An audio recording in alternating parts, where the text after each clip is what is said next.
Hello. नमस्कार सभी को, कैसे हो सब? आ जाइए, आप लोगों का लक्ष्य एकेडमी पर एक बार फिर से स्वागत है। आज हमारी जो क्लास रहने वाली है वो रीजनिंग की क्लास रहने वाली है। जो हमारा चैप्टर चला हुआ है जिसमें हमने पढ़ा है कोडिंग एंड डिकोडिंग, वो हमारी क्लास नंबर 4 है और ये लास्ट क्लास है किसकी? इस चैप्टर की। कोडिंग डिकोडिंग इस क्लास के बाद आपका समाप्त हो जाएगा, ठीक है। तो कोडिंग डिकोडिंग हम पढ़ रहे थे, तो हमने पढ़ा था कि कोडिंग डिकोडिंग हमारी टोटल 3 टाइप की होती है। सबसे पहले लेटर कोडिंग, फिर आपकी नंबर कोडिंग, और फिर क्या है, मिक्स कोडिंग। तो आज जो इस वीडियो में हम पढ़ेंगे वो है हमारी मिक्स कोडिंग, ठीक है। मिक्स कोडिंग में भी हम 2 तरह की कोडिंग पढ़ेंगे, ठीक है, जो एग्जाम पॉइंट ऑफ व्यू बहुत इंपॉर्टेंट है, ठीक है। तो आइए शुरुआत करते हैं। हमारी पहली टाइप की कोडिंग है मिक्स कोडिंग। किस तरह के क्वेश्चन आते हैं एग्जाम में? देखिए, क्वेश्चन दिया है, यदि हाउ आर यू का मतलब मी टीन फू है, ठीक है। यदि हाउ आर यू का यदि हाउ आर यू का मतलब क्या है, मैं लिख लेता हूं यहाँ पे समझाने के लिए। हाउ आर यू का जो कोड है वो क्या है आपका? नी टीन फू, ये है, ठीक है। आर यू देयर, तो ये फर्स्ट टाइप है मिक्स कोडिंग की। इसका कोड जो लिखा हुआ है, ठीक है, टीन सी से नी, ये है, ठीक है। तो ये रेलवे का बहुत ही फेवरेट टाइप है, बहुत बार आता है। इससे क्वेश्चन रेलवे जरूर पूछता है एग्जाम में, 2 या 3 क्वेश्चन जरूर मिलते हैं इसके, ठीक है जी। कई बार ये पूरी की पूरी पजल, जैसे यहाँ पे कितने क्वेश्चन पूछे, 4 ऐसे क्वेश्चन मिल जाते हैं। जनरली इसको बोलते हैं पजल फॉर्म। क्या बोलते हैं? पजल। ये पजल बोली जाती है। क्या बोली जाती है अपनी भाषा में? पजल, ठीक है जी। क्या है इसमें देखिए, तो इसमें ये दिया है, इसमें बोला है, जैसे पहला क्वेश्चन में क्या है, हाउ का कोड क्या है। अब यहाँ पे हाउ का कोड बताना है। अब आपको क्या देखना है, यहाँ पे 2 लाइन यहाँ नजर आ रही है, 2 उधर नजर आ रही है ना। तो यहाँ पे आपको कॉमन ढूंढना है। जैसे यहाँ पे मैंने कॉमन ढूंढा, यहाँ पे क्या है, तो आर है, ठीक है। और दूसरा क्या है आपके पास? दूसरा है आपके पास यू, है ना। यहाँ पे देखो आर है और क्या है, यू है। यहाँ तक बात समझ में आ रही है? आर और यू, ठीक है। तो 2 यहाँ पे कॉमन है ना, तो 2 इधर भी कॉमन मिलेंगे। चाहे ध्यान से देखो क्या क्या कॉमन है। एक तो नी है और एक टीन है। नी और टीन, तो सिंपल सी बात है, यहाँ पे 2 है तो 2 इधर भी कॉमन है ना। 2 इधर भी आपके कॉमन है। तो इसका मतलब क्या है कि आपको डायरेक्ट पता चल गया कि हाउ का कोड क्या है आपका? फू कोड है, हाँ या ना बोलिए। तो हाउ का वो जो कोड है वो आपका क्या नजर आ रहा है आपको? फू। इधर से भी आपको नजर आ रहा है किसका? देयर का। देयर का कोड क्या नजर आ रहा है आपको? से। तो ऐसे क्वेश्चन आते हैं एग्जाम में, हाँ या ना बोलिए। सिंपल है। तो हाउ का कोड क्या है इसमें? देखो हाउ का कोड क्या है? फू। तो foo is the C, the right answer. There का कोड क्या है? देयर का कोड है से, ये D is the right answer.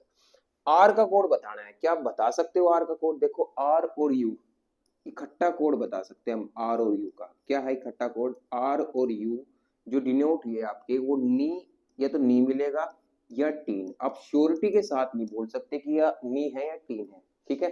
तो इसलिए इसका आंसर क्या रहने वाला है? आर का कोड नी हो सकता है, टीन भी हो सकता है, या दोनों ऑप्शन दे दिए। तो सी इज द राइट आंसर, नी या टीन कोई भी। आई वो समझ में? यू का कोड भी ऐसे, ये नी टीन या, ठीक है, नी और टीन। तो इसका भी आंसर क्या होगा आपका? सी इज द राइट आंसर। कर लोगे? इस तरह के क्वेश्चन आते हैं। अगला क्वेश्चन देखते, थोड़ा अच्छा क्वेश्चन है, ठीक है। C is good, C is good, C is good को लिखा गया है किससे? ठीक है, सी इज गुड को लिखा गया है किससे? 1 to 5 से, हाँ है ना, 1 to 5 से। इज ही बैड, इसका जो कोड है वो है 579, 579। आर वी गुड का जो कोड है वो है आपका, ठीक है, 284। अरे समझ में आ रही है बात? ऐसे दिएगा एग्जाम में, है ना। तो आपको कोड पूछना है, सी का कोड बताना है। तो सी का कोड बताना है, 1 2 3 आपकी ये दिए हैं, लाइन दी है, और 3 उधर नंबर दिए है ना। तो सबसे पहले पहले और दूसरे को कंपेयर करो। इनमें देखो कोई कॉमन है या नहीं है? दिखाई दे रहा है आपको कॉमन साफ साफ? क्या दिखाई दे रहा है? इज। क्या दिखाई दे रहा है? इज। अगर इज कॉमन है दोनों में तो यहाँ भी कॉमन ही मिलेगा। तो आपको दिखाई दे रहा है 5 नंबर। क्या दिखाई दे रहा है? 5 नंबर। तो इज का कोड आपको पता चल गया कि इज कौन से नंबर पे आएगा? 5 नंबर पर आएगा। समझ में आई बात? अब क्या करो, पहले को तीसरे के साथ कंपेयर करो। क्या पहले और तीसरे में कोई देखो ये जो आया कंपैरिजन करने से फर्स्ट और सेकंड से आया। अब पहले को थर्ड के साथ कंपैरिजन करो, क्या कॉमन है? यहाँ पे कॉमन दिखाई दे रहा है आपको गुड। क्या कॉमन दिखाई दे रहा है? गुड। और गुड का कोड क्या है? देखो गुड यहाँ भी है। अरे हाँ है ना, बोलिए। गुड का कोड यहाँ भी है, गुड और गुड। तो एक नंबर इनमें कॉमन हो गया। क्या है? 2 और 2 दिखाई दे रहा होगा साफ साफ। तो हम यहाँ पे बोल सकते हैं गुड जो है आपका, वो गुड जो है वो 2 नंबर से है। बोलिए, बताइए, कर सकते हैं? तो सिंपल सा बचा आपके पास सी। सी का कोड क्या है? 1। सी का कोड क्या है आपके पास? यहाँ से 1। यहाँ तक पता चल गया। मैंने फर्स्ट और थर्ड को कंपैरिजन किया। क्या मैं सेकंड और थर्ड को कंपैरिजन करके कोई कॉमन है? नहीं जी, कोई कॉमन नहीं है सेकंड और थर्ड में, तो कुछ नहीं हो सकता। और इससे आगे आप कुछ नहीं कर सकते। क्यों? यहाँ पे एक का ही कोड पता चला है, ही का नहीं पता चला और बैड का नहीं पता चला। बस ये पता है कि ही और बैड जो होगा कोड वो या तो 7 का होगा या 9 का होगा, है ना। तो इसका मतलब सी का तो आपको पता चल गया। सी का आंसर बता दीजिए कितना होगा? 1। आई बात समझ में? अब बोला वी बैड। वी और बैड, ये बैड है ये वी है। देखो वी और बैड का बताना है तो आप बता सकते हो। आप बोलोगे जी वी का जो कोड है ना, वी का, वो या तो 8 होगा या फिर 4 होगा। ठीक है। और ऐसे ही बैड का जो कोड होगा वो या तो 7 होगा या 9 होगा। अरे समझो, देखो कितने कैसे इसका आंसर देंगे यहाँ पे, देखो ध्यान से। ठीक है। अब इसमें देखो, इसमें वी और बैड है। वी और बैड में आपको पता है या तो 1 मिलेगा या तो 4 मिलेगा या 8, यहाँ दोनों दे दिए। इसका मतलब ये आंसर नहीं होगा। अरे ध्यान से समझना, ध्यान से। यहाँ देखो, यहाँ पे भी 7 और 9 दोनों दे दिए, तो इसका मतलब ये भी आंसर नहीं होगा, क्योंकि बैड का जो कोड है आपको पता है वो 7 और 9 में 1 होना चाहिए, दोनों दे दिए। अब यहाँ पे देखो 3 और 6, ना 3 है ना 6 है, मतलब कोई भी प्रेजेंट नहीं है। इसका मतलब ये भी आंसर नहीं होगा। तो यही बचा आपका आंसर। यहाँ से 9 उठा लिया और यहाँ से उठा लिया 8। तो 9 और 8। समझ में आई बात? बताइए, क्या आप कर सकते हो ऐसा कोड? वी का कोड बताना है। तो वी का कोड क्या होगा? वी का कोड होगा जी आपका, बोलो। वी का जो कोड है वो कितना है? 4 और 8 में से कोई भी हो सकता है। तो इसलिए आंसर क्या आएगा? 4 या 8। कर लोगे? नेक्स्ट, आर ही गो। आर ही गो। आर का कोड है हमारे पास? नहीं है जी। ही का कोड है हमारे पास? बोलिए। ही का कोड है हमारे पास? नहीं है जी। ही का कोड भी नहीं है। ठीक है। तो अब देखो इसका आंसर कैसे देंगे, यही तो चीज सीखनी है आपको। अब 3 है यहाँ पे और गो कहीं है, गो है आउटसाइडर। आउटसाइडर का मतलब क्या है कि इनमें एक नंबर आपको बाहर से लेना है। ठीक है। देखिए पहले आर का कोड क्या है, यहाँ देखो आर, ये है आर। आर के लिए क्या नंबर हो सकता है? या तो 8 होगा या 4 होगा, दोनों में से एक होना चाहिए। जिसमें 8 और 4 में से एक भी नहीं है वो खत्म कर दो, जिसे यहाँ एक भी नहीं है। ठीक है। यहाँ 8 है, यहाँ 8 है, यहाँ भी एक भी नहीं है, खत्म हो गए। तो 2 ऑप्शन बचे। अब देखो कितनी जल्दी से आंसर दे दिया हमने, है ना। अब आर का हो गया। ही का देखो, ही के लिए 7 और 9 में से एक होना चाहिए। 7 और 9 में से, या 7 और 9 दोनों दे दिए, इसका मतलब ये भी आंसर नहीं होगा। तो यही आंसर होगा। खत्म। कर सकते हो ना, ऐसे करना है। ठीक है। और एक हो गया, देखो एक 3 हो गया। इसका तो क्या उठा लिया इसने? इसका उठा लिया 8 और उसका उठा लिया कितना? 7। और एक आउटसाइडर हो गया 3। 3 यहाँ है नहीं किसी उसमें। तो ऐसा ही करना है। अगला पजल बहुत अच्छी है। ठीक है। नेक्स्ट पजल पे आ जाइए। ठीक है। यदि मैन इज ब्लैक का मतलब क्या है? देखिए मैन इज ब्लैक का मतलब ये है। अब ये थोड़ा सा ध्यान से करना है। देखिए यहाँ मैं लिख देता हूँ, क्योंकि देखो थोड़ा सा ना puzzle, man in black, man in black, ध्यान से समझिए भाई।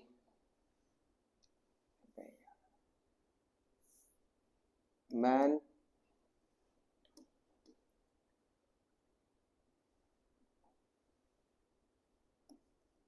इन ब्लैक का जो कोड है वो क्या है? डॉलर, परसेंटेज और हैशटैग। ये है, ये दिया है। ब्लैक डायमंड गोल्ड का जो कोड है वो क्या रहने वाला आपका? परसेंटेज, कॉपीराइट और हैशटैग, सॉरी @ ये आया ना। ठीक है। अगला है डायमंड, अरे ध्यान से समझना भाई, डायमंड रोज गोल्ड। का जो कोड है वो क्या है, @ कॉपीराइट और स्टार। ये तो आपको क्या आंसर देना है, रोज का कोड बताना है। किसका कोड बताना है, रोज। रोज है कहीं, ये रहा, ठीक है। तो इसको कंपैरिजन करते हैं, इस वाले को पहले इसके साथ कर लो, या इसके साथ, जो भी आपका इच्छा है उसके साथ कर लेते हैं। देखो सबसे पहले मैंने इसके साथ किया है, ठीक है। तो इन दोनों में कोई कॉमन है, इन दोनों लाइनों में कोई कॉमन है, बिल्कुल। एक तो डायमंड है और एक गोल्ड है, तो दो इधर मिलेंगे। ये तो सिंपल सा था, देखो दो इधर मिलेंगे। क्या है, @ और कॉपीराइट है किसका, डायमंड और गोल्ड में से। बचा क्या, स्टार। तो रोज का कोड क्या हो गया आपका, स्टार आ गया। ये तो आसान था, कर लिया हमने। रोज का कोड क्या है आपका, स्टार हो गया। बताइए, कर सकते हो, ठीक है। ये दो ही क्वेश्चन है, ये गलती से मिस प्रिंट हो रहा है। ये फर्स्ट क्वेश्चन है और ये आपका सेकंड क्वेश्चन है, बस दो ही क्वेश्चन है इसमें, ठीक है। दूसरा, pink rose gold. Pink rose gold. अब आपको पता है रोज के लिए स्टार तो होना चाहिए, यहाँ भी स्टार है, यहाँ भी स्टार है, इनमें कोई स्टार नहीं है, इसमें भी स्टार है। एक तो ये बात पता चल गई है ना। ये तरीके होते हैं। और पिंक है आउटसाइडर, पिंक है आउटसाइडर है, पिंक है नहीं ना इसमें, देखो कहीं पिंक है नहीं, तो पिंक आउटसाइडर है। एक आउटसाइडर होना चाहिए इन सिंबल्स में से, जो है ना, इनका एक आउटसाइडर होना चाहिए। जैसे यहाँ पे देखो, ये कॉपीराइट भी है, ये भी है, एक आउटसाइडर ये है। इसमें इसमें दो आउटसाइडर हो गए, इसमें दो आउटसाइडर हो गए, इसको भी हटा दो, एक ही आउटसाइडर होगा, ठीक है। तो एक आउटसाइडर यहाँ पे है, यही आउटसाइडर है, और देखने की जरूरत नहीं है, इतनी जल्दी से सोल्व करना है। आउटसाइडर एक है, देखो ये आउटसाइडर है, ये आपका स्टार भी है, इसमें है ही नहीं आउटसाइडर कोई भी, तो इसलिए ये भी गलत हो गया आपका, आउटसाइडर नहीं है, तो इसको भी काट दो, ठीक है। इसमें आउटसाइडर था, बट दो, इसमें दो आउटसाइडर हो गए, इसमें इसमें सारे के सारे आउटसाइडर हो गए, ठीक है जी। तो इसका आंसर क्या आया, B is the right answer. Next आ जाते हैं, और ये लास्ट है। इसके बाद ये जो है, ये टाइप आपकी खत्म हो जाएगी, ये टाइप आपकी क्या हो जाएगी, समाप्त हो जाएगी, ठीक है। इसको देखिए कैसे करते हैं।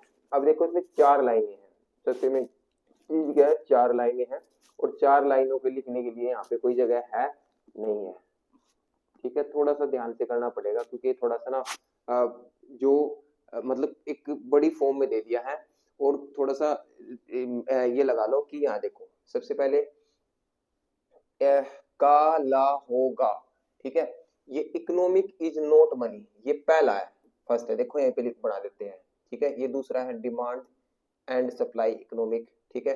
ये तीसरा है, यहाँ से स्टार्ट है तीसरा, ठीक है।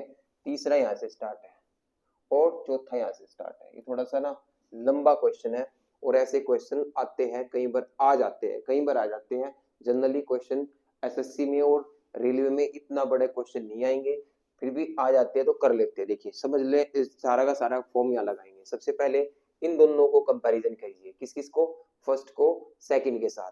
तो इकोनॉमिक इज नॉट मनी, यहाँ पे है कोई, बोलो इकोनॉमिक वर्ड दिया है, क्या है, इकोनॉमिक्स है ना, यहाँ भी इकोनॉमिक्स है, समझ में आ रही है बात। इकोनॉमिक्स है, तो एक कॉमन मिलेगा आपको, क्या कॉमन दिख रहा है आपको, का, इकोनॉमिक का दिखाई दे रहा है मुझे। यहाँ से मैंने एक वो निकाल लिया, इकोनॉमिक, इकोनॉमिक का कोड निकाल लिया, क्या आया, का। कोई दिक्कत, बोलिए, कोई दिक्कत नहीं है, ठीक है। उसके बाद यहाँ पे देखिए, फर्स्ट को करो थर्ड के साथ कंपैरिजन, थर्ड को फर्स्ट को, money, economic is not money, money makes only part, तो मनी आ गया यहाँ पे, क्या आ गया, मनी। तो एक वर्ड इसमें भी है, एक वर्ड ऊपर है, तो एक वर्ड इसमें भी है, क्या है, ला, ला, इसका ये मनी का, मनी का क्या है, ला, मनी का, मनी का हो गया ला। अरे काम आएंगे भाई, ये पूरा 5-7 क्वेश्चनों का है, तो मनी का क्या कर दिया मैंने, ला। यहाँ तक कोई दिक्कत, मैंने क्या किया, ठीक है, मैंने क्या किया, फर्स्ट को थर्ड के साथ कंपैरिजन कर दिया। अब फर्स्ट को करो फोर्थ के साथ कंपैरिजन, ठीक है। Money, economic is not money, demand makes supply economics, economics तो यहाँ भी आ गया, इकोनॉमिक्स का कोड आपको पता ही है, इकोनॉमिक्स का कोड क्या है आपका, का, तो का तो यहाँ पे खत्म हो गया, ठीक है जी। और कोई इसमें कॉमन नहीं है, ठीक है। अब करो, फर्स्ट का तो हो गया सबके साथ कंपैरिजन, सेकंड को करो थर्ड के साथ comparison. Demand, demand and supply, demand and supply economic, यहाँ पे है कोई, कोई भी कॉमन नहीं है। सेकंड को करो फोर्थ के साथ कंपैरिजन, ठीक है। Demand and supply, demand make supply, दो वर्ड है यहाँ पे, देखो एक तो डिमांड है और एक सप्लाई है, दिख रहा है, एक डिमांड है और एक क्या है, सप्लाई है, डिमांड और एक क्या है, सप्लाई।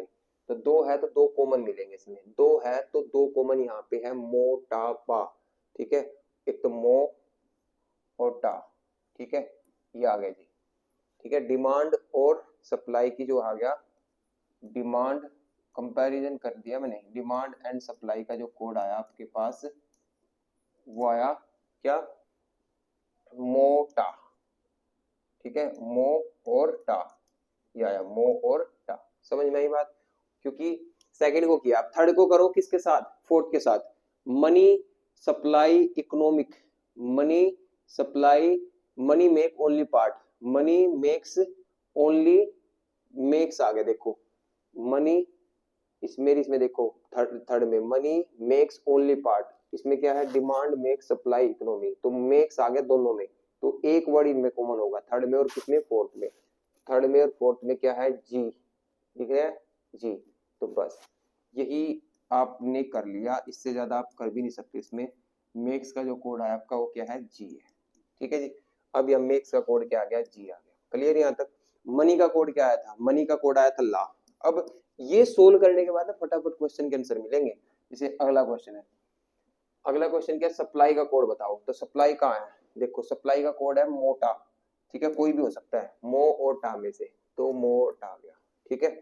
डिमांड ओनली मोर, डिमांड ओनली मोर, डिमांड में मोर टा होना चाहिए, डिमांड में क्या है, मो ओटा, अरे ध्यान से देखो भाई, डिमांड ओनली मोर, ठीक है, डिमांड का जो है मोर टा में से एक होना चाहिए, मो और टा में से एक होना चाहिए, यहाँ मो है, ठीक है, यहाँ भी है, ठीक है, यहाँ भी है, ठीक है जी, यहाँ भी है और यहाँ टा है, तो सारे के सारे राइट है डिमांड के लिए, तो ठीक है। ओनली, ओनली है हमारा इसमें, देखो ओनली है इसमें कहीं, ओनली है, ओनली है बिल्कुल है, इसमें है, ठीक है जी। ओनली का जो कोड है, मेक्स का कोड तो हमें पता ही था, मेक्स का जो कोड आया था आपका, मेक्स का कोड क्या आया था आपका, मेक्स का कोड क्या बना था, जी, मेक्स का कोड आपका बन गया था जी, मेक्स का कोड बन गया था जी, ठीक है जी। ओनली का जो कोड होगा, ओनली का कोड क्या होगा, या तो नी होगा, या तो क्या होगा, नी होगा, या फिर क्या होगा, केडी होगा, या तो नी होगा या केडी होगा। अरे देखो भाई ये थोड़ा अच्छा क्वेश्चन है, ओनली या तो नी होगा या केडी होगा, यहाँ भी नी है, यहाँ भी नी है, ठीक है, और इनमें ना नी है ना केडी है, ये खत्म, इसमें ना केडी है ना नी है, ठीक है, तो ये तीन ऑप्शन बच गए आपके पास, ठीक है। ये आ गया मोर, क्या आ गया, मोर। अब इसमें देखो कहीं मोर पढ़ के देखो, कहीं है मोर, इसमें कहीं भी मोर वर्ड यूज नहीं है, मोर वर्ड यूज नहीं है, तो आउटसाइडर है, क्या है, आउटसाइडर। तो आउटसाइडर के लिए आपको जो वर्ड होगा वो आउटसाइडर ही मिलना चाहिए, क्या मिलना चाहिए, आउटसाइडर ही मिलना चाहिए, ठीक है। तो यहाँ पे आउटसाइडर जो आपको दिखाई दे रहा है वो एक ही जगह दिखाई दे रहा है, वो क्या है, एक्स साइन, इसमें दिखाई दे रहा है। तो इसका फोर्थ का आंसर क्या होगा आपका, ये इस तरीके से पजल को सोल्व किया जाता है, तो इसका आंसर क्या होगा आपका, एक्स आई एन ई मो और वर्क एंड मनी। अब ये लास्ट है आपका, वर्क एंड मनी, ठीक है। मनी का कोड क्या बताया था मैंने, मनी का था ला, ठीक है, मनी का ला, यहाँ भी ला है, यहाँ भी ला है, यहाँ भी ला है, यहाँ भी ला है, यहाँ भी ला है, ठीक है। वर्क है इसमें कहीं, वर्क है पूरे इसमें कहीं, ठीक है जी, बोलो वर्क दिखाई दे रहा है यहाँ पे, नहीं दिखाई दे रहा है, देखो वर्क कहीं पे भी वर्क नहीं है, कहीं पे भी वर्क नहीं है, आउटसाइडर है वर्क, आउटसाइडर है वर्क। और मनी, एंड का कोड, एंड का कोड बताइए, एंड का कोड था, एंड का कोड क्या है यहाँ पे देखो, डिमांड का भी आ गया था आपके पास, डिमांड क्या था, मोटा, तो खत्म हो गया यहाँ पे, ठीक है।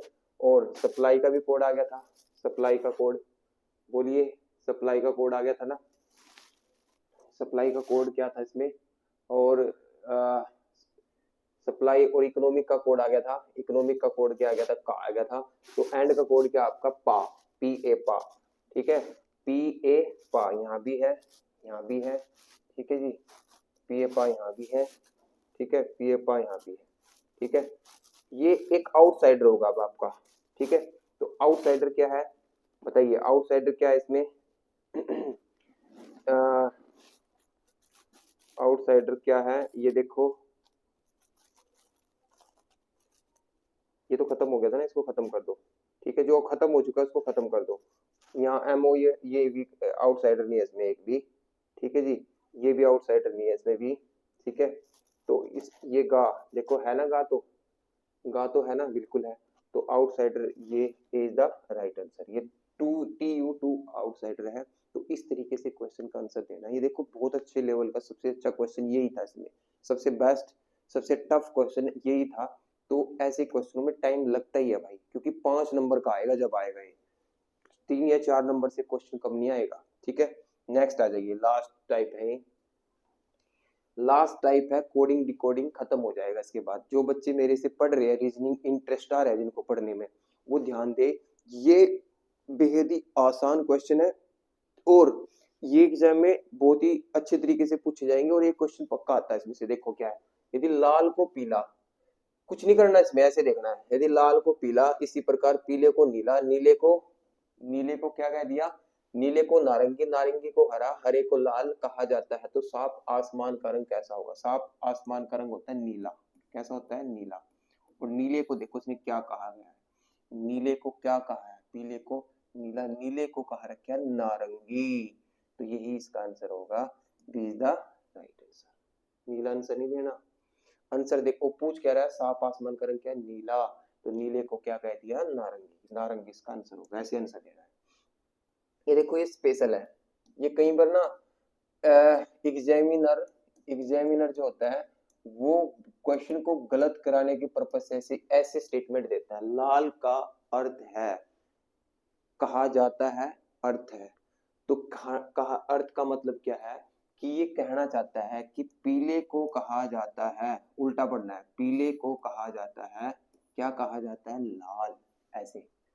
ठीक है, और ये पीछे नहीं है, पीले का अर्थ है नीला, मतलब इसमें पीछे वाला रीड करना आपको, समझ में आई बात। तो यहाँ भी यही पूछा लाल, तो साफ आसमान का रंग क्या होगा, साफ आसमान का रंग है तो नीला, बट नीले में क्या है, पीछे वाला पढ़ना है।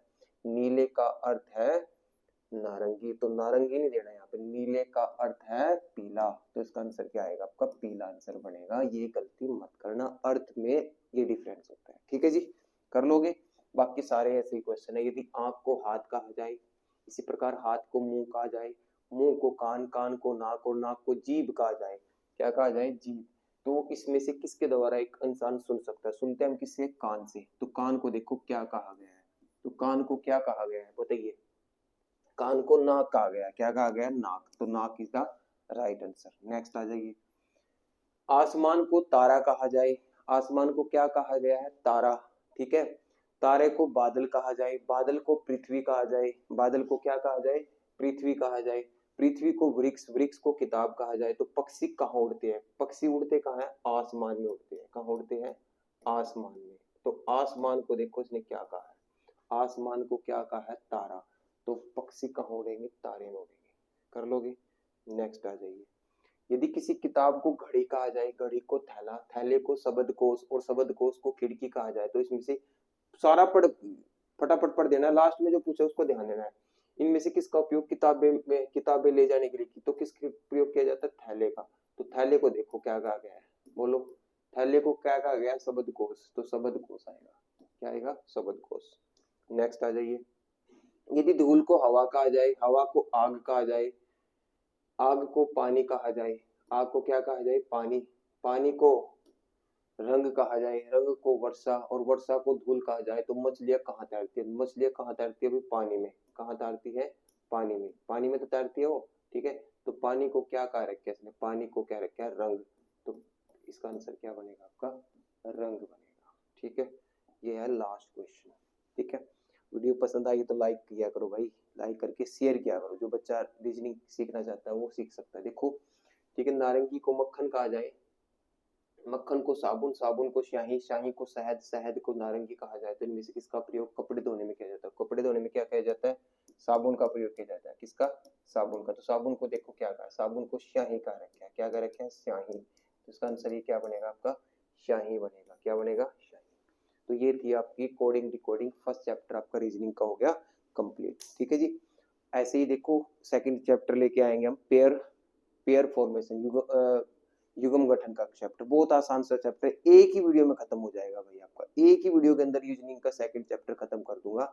आप दिक्कत ना ले, आप बस पढ़ते रहिए, रीजनिंग आपकी अच्छी हो जाएगी। मैथ को भी देखते रहिए भाई, मैथ की जो वीडियो आती है उसको भी देखते रहिए। मैथ में जो है वो नंबर सिस्टम जो कराया गया है वो बहुत इंपॉर्टेंट टॉपिक है आपका, वो मिलते हैं उसमें से पक्का आपको एग्जाम में 2 या 3 क्वेश्चन देखने को मिलेंगे भाई, गारंटी है इस चीज की। और आर एस अग्रवाल का ऐसा रिकॉर्ड है कि रेलवे में आर एस अग्रवाल से बहुत ज्यादा क्वेश्चन पूछे जाते हैं। ठीक है, इसलिए मैंने मैथ को उठाया है। ठीक है ना, समझ में आ रही है बात मैं क्या कह रहा हूँ? तो थोड़ा ध्यान देके पढ़ते रहिए। ठीक है, मिलते हैं हम अपनी नेक्स्ट वीडियो में। जय हिंद, जय भारत।